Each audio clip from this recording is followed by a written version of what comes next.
हमने इस धारावाहिक के एपिसोड संख्या 136 में बताया था कि जब बादशाह अहमद शाह बहादुर सिकंदराबाद के मैदान में परास्त होकर दिल्ली भाग गया था, तब उसके हरम की 8000 औरतें सिकंदराबाद में ही छूट गई थीं। एक बादशाह के हरम में इतनी औरतों का होना विचित्र बात लगती है, किंतु उस काल में भारत के मुगल बादशाहों के हरम पूरी दुनिया में अपने बड़े आकार और शान शौकत के लिए चर्चित थे।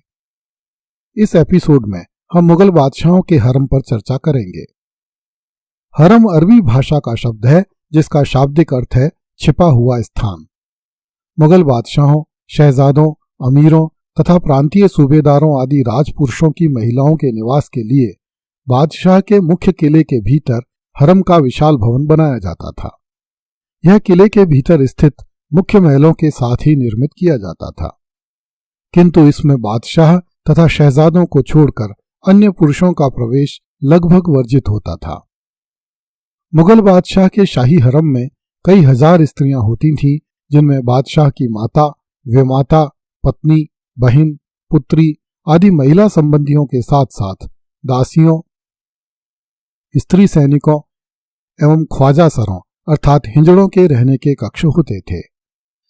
बादशाह की चहेती वेश्याओं, नृत्यांगनाओं एवं उपपत्नियों को भी हरम में स्थान मिलता था। मुगलों के हरम में बादशाह के 16 वर्ष तक के पुत्र एवं पौत्र भी रह सकते थे।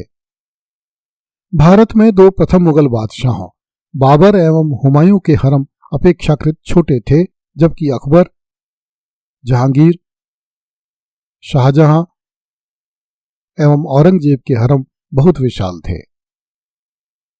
भारत में मुगल हरम का वास्तविक स्वरूप अकबर के समय से शुरू होता है, जहांगीर के समय में अपने चरम पर पहुंचता है और औरंगजेब की मृत्यु के साथ ही अपनी पहचान खोने लगता है, क्योंकि इसके बाद के मुगल बादशाह कमजोर हो चुके थे तथा मुगलिया सल्तनत का आकार भी सिकुड़ गया था। किंतु इस काल में मुगल हरम रंगरेलियों का अड्डा बन गया था। मुगल काल में अनेक स्थानों पर हरम थे।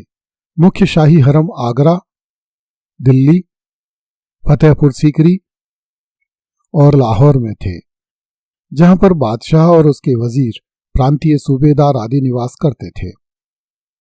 अहमदाबाद, बुरहानपुर, दौलताबाद, मांडू तथा श्रीनगर में भी मुगल हरम स्थापित किए गए थे। शाही हरम में औरतों की संख्या का पता समकालीन लेखकों की पुस्तकों से लगता है। अकबर का दरबारी अमीर अबुल फजल लिखता है कि अकबर के हरम में 5000 औरतें थीं, परंतु इससे पहले के दो बादशाहों के समय में यह संख्या 300 और 400 से अधिक ज्ञात नहीं होती। अबुल फजल के अनुसार राजपूत शासक मान सिंह के हरम में भी 1500 महिलाएं थीं। फ्रांसिस मांजरेट के अनुसार राजनीतिक संधियों के लिए किए गए विवाहों से अकबर की 300 पत्नियां थीं, किंतु यह संख्या सही नहीं लगती, क्योंकि अबुल फजल ने लिखा है कि हर बेगम के लिए अलग कक्ष होता था। आगरा और फतेहपुर सीकरी के महलों में 300 कक्ष नहीं है, अतः या तो यह बात सही नहीं है कि अकबर की 300 पत्नियां थीं, अथवा यह बात सही नहीं है कि प्रत्येक पत्नी के लिए शाही हरम में एक अलग कक्ष होता था। अंग्रेज यात्री हॉकिंस ने जहांगीर की पत्नियों की संख्या 300 बताई है, जबकि कोरियत ने जहांगीर की पत्नियों की संख्या 1000 बताई है। वह लिखता है कि इनमें नूर महल प्रमुख थी। जहांगीर के आधुनिक जीवनीकार बेनी प्रसाद ने 300 के आंकड़े को भी भयावह माना है। बेनी प्रसाद के अनुसार जहांगीर की पत्नियों एवं रखेलों की संख्या 300 रही होगी। जहांगीर कालीन अंग्रेज यात्री सर टॉमस रो ने जहांगीर के हरम में महिलाओं की संख्या 3000 बताई है, जिसमें बादशाह के परिवार की महिलाओं के अलावा रखेल, हिंजड़े एवं दासियां भी शामिल थीं। इटालियन यात्री निकोलो मनुची ने जहांगीर की पत्नियों की संख्या 2000 बताई है। शाहजहां की विवाहिता पत्नियों की संख्या 4 थी, फिर भी उसकी उपपत्नियों और रखेलों की संख्या अत्यधिक थी। औरंगजेब के समय में भी हरम में औरतों की संख्या कम ही थी।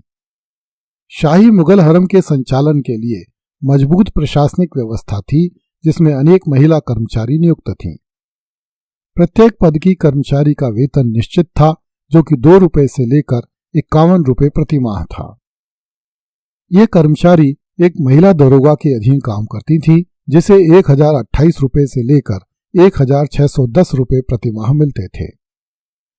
बादशाह अपने हरम में भोजन एवं शयन के लिए जाता था, इसलिए हरम को कड़े सुरक्षा घेरे में रखा जाता था, जिसके चलते शाही हरम में कोई परिंदा भी पर नहीं मार सकता था। अबुल फजल ने अकबर के शासनकाल में हरम की सुरक्षा व्यवस्था का वर्णन करते हुए लिखा है कि यद्यपि हरम में 5000 से अधिक महिलाएं थीं, किंतु अकबर ने प्रत्येक को एक अलग महल दे रखा था।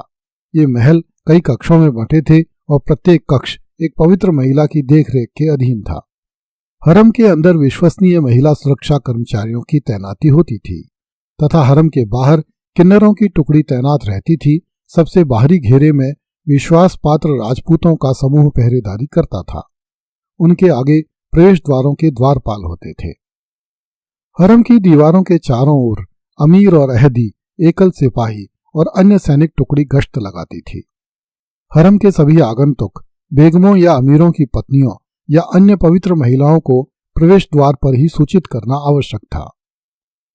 हरम की किसी महिला जिसे इसकी सूचना दी जाती थी, द्वार पर अपनी अगवानी करने की इच्छा व्यक्त करनी पड़ती थी और अगवानी करने वाली महिला की स्वीकृति के बाद ही उसे एक निर्धारित समय के लिए अंदर जाने की अनुमति दी जाती थी। उच्च स्तरीय महिलाओं के लिए यह अवधि पूरे माह की भी हो सकती थी। इन सब के अतिरिक्त अकबर स्वयं भी अपने हरम पर निगरानी रखता था। शाहजहां के काल में भारत आए इटालियन यात्री मनुची ने भी हरम की सुरक्षा व्यवस्था का लगभग यही विवरण प्रस्तुत किया है। औरंगजेब के समय महलदार का पद बहुत प्रभावशाली हो गया था। औरंगजेब के समय में लिखी गई पुस्तक अहकाम-ए-आलमगीरी के अनुसार महलदार अर्थात हरम की अधीक्षक नूर अल निसा ने शहंशाह के तीसरे शहजादे मोहम्मद आजम को अहमदाबाद स्थित शाही बाग में प्रवेश देने से मना कर दिया था, क्योंकि शहजादे ने उसे अपने साथ चलने से रोक दिया था। इससे नाराज होकर शहजादे आजम ने उस महिला महलदार को ही वहां से निकाल दिया। महिला महलदार ने औरंगजेब से शहजादे के व्यवहार की शिकायत की। इस पर औरंगजेब ने उस महिला अधिकारी को सही ठहराया और अपने पुत्र को सजा दी। जिस प्रकार महलदार महल में प्रवेश करने वालों की व्यवस्था देखती थी, उसी प्रकार बेग तथा दरोगा हरम के भीतर की व्यवस्था करते थे। यह बात समझ से परे है कि इतनी कड़ी सुरक्षा में रहने वाली हरम की 8000 महिलाओं को बादशाह अहमद शाह सिकंदराबाद के युद्ध क्षेत्र में बनाए गए सैन्य शिविर में लेकर क्यों गया था। अगली वीडियो में देखिए 40 साल जेल में रहने के बाद आलमगीर बादशाह बन गया।